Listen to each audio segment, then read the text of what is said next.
Okay, let me just break down one thing. Talked about this before.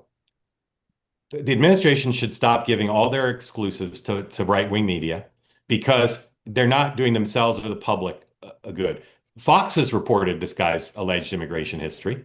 Everybody should report it. And CBS News and the New York Times should be hungering to understand this guy's immigration history. And Democrats, once they learn it, assuming Fox's reporting is right, their attitude shouldn't be, well, my press secretary says I grudgingly need to acknowledge this. They should be outraged and they should be genuinely outraged. And if they don't have genuine outrage, they should quit.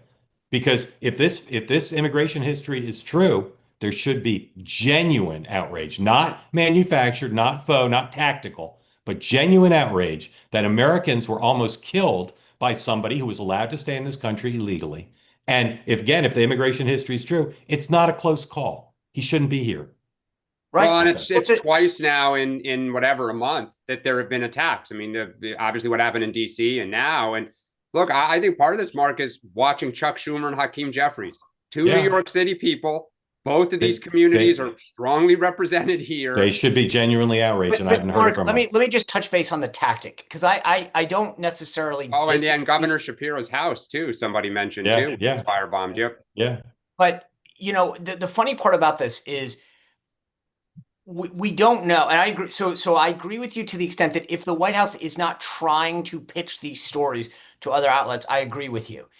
But my experience in the past is that a lot of these stories, when you push them out, you get the pushback like, we're not going to cover that, or we don't know. And so at some point you go, well, you know what, guys, if you're not going to, like the 100%. This morning on Courtney in the chat is saying the same thing. They're not even acknowledging 100%. But here's what you have to do to overcome their bias. Free advice to the White House, because it's good for America. I'm not trying to help them. I'm trying to help America.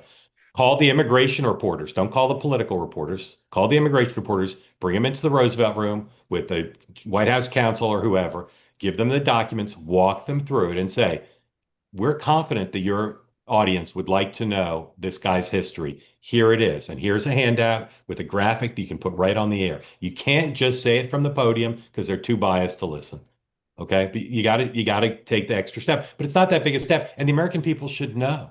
We should be having a debate about this guy, and it's got to be based on facts, not on haziness. Like what you see? Why don't you subscribe? This is a great opportunity to be part of unique conversations. Just hit the subscribe button. And if you want to watch our events live, go to twoway.tv.